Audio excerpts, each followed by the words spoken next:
So objectives are things that are deceptively simple because people sometimes think they can easily just write out their instructional steps, and there you have your objectives. The thing with objectives is, yeah, you could do that with your objectives, and some people do teach that, but I find that objectives are better if they're still not describing instructional steps, but they're describing some of the bigger ideas that you're trying to teach that still fit underneath the goal. So for example, if you are looking at the goal of learners learning how to make a WordPress site so that they can get news out about their division or department's accomplishments, you still don't want to have your objectives covering things like creating a WordPress account, logging into WordPress. Yes, learners do need to learn that, but those are not the objective of what they're trying to get to. That's not where they're working towards. That's just one of the instructional steps that they're going to have to learn on the way to mastering WordPress.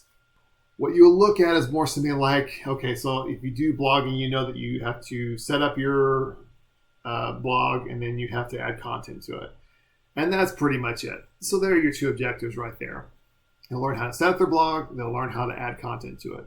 Well, I mean, that's what you're going to write your objectives on. Those aren't actually good objectives at all. So don't do those for objectives. But with objectives, again, you don't want instructional steps, and you want it to be something that still fits underneath your goal, but that gets a little bit more specific in what they will learn. And again, we're looking at behaviorist performance objectives, so there will be a type of assessment and lesson in there. So for each objective, you want to have a complete sentence that always has three things. And even if you have to repeat some of these things between objectives, that's fine. But these three things, they go different, people use different terms, but for this lesson, we're going to use conditions, behaviors, and criteria. So a condition is basically what you are giving the learner. The lesson, the book, the tool, whatever it is, whatever you're giving them that they will then use for this lesson is the given. Given a textbook on WordPress, given a video on how to set up WordPress, given an interactive game on how to set up WordPress, whatever the tool or the lesson is what you're giving them that they will learn from. That is basically your condition.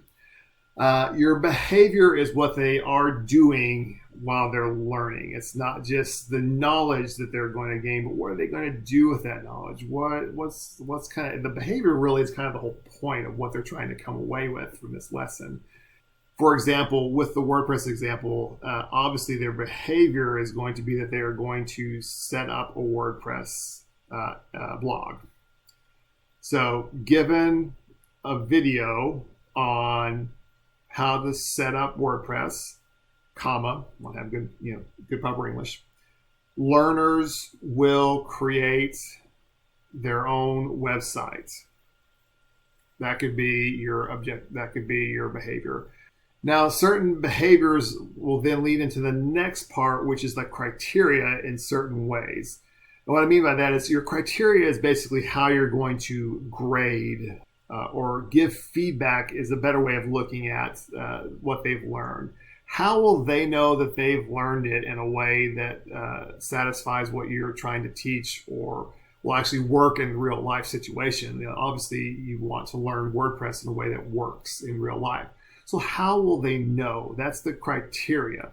People often look at this as an assessment or a test, a rubric. It could also be feedback from the instructor. It could be lots of different things. But if you write your behavior in a certain way, you kind of lock yourself into certain criteria at the end. And if you want them to demonstrate knowledge on a test, and you have to say that learners will demonstrate knowledge of how to create a WordPress website by scoring 70% or higher on the WordPress quiz. Now, a couple of things to keep in mind for your criteria. You will see people out there who teach you that your criteria can be with no mistakes. They will create this WordPress site with no mistakes. Well, that's kind of a really high bar to set that's going to stress people out a lot, right? No mistakes, no errors, those kind of things. So I usually recommend people that you don't want to go that error.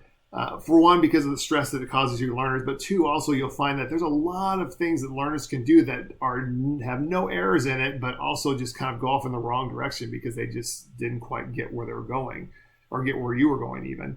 So stay away from criteria that say things like with no error or with no mistakes.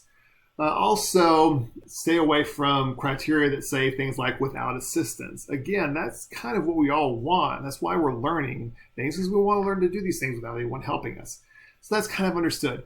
You want to create some kind of criteria, some kind of assessment that lets learners know specific ways that they got things right or wrong, or, maybe kind of right, kind of need improvement, those kind of things. Tests do that by telling them they got the question wrong, of course. Rubrics tell them that they do that, of course, by giving them a range of grades on there, or maybe having a place for comments. But you want to do something that gives good feedback. And it doesn't also have to be something that has to be a grade. You can also say that, given a video on creating a WordPress website, learners will create their own WordPress blog and then revise it based on input from the instructor.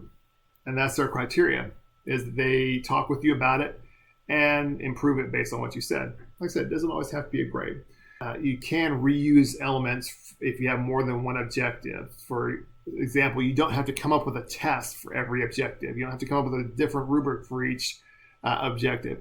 You can use one assessment, one test, one round of feedback, whatever you want to do for several objectives, and just point to that assessment or whatever it is in each one of the objectives. As well as you don't have to give them a lot of different givens, a lot of different conditions in the beginning. It can be the same lesson, it's just they have different objectives that come out of that.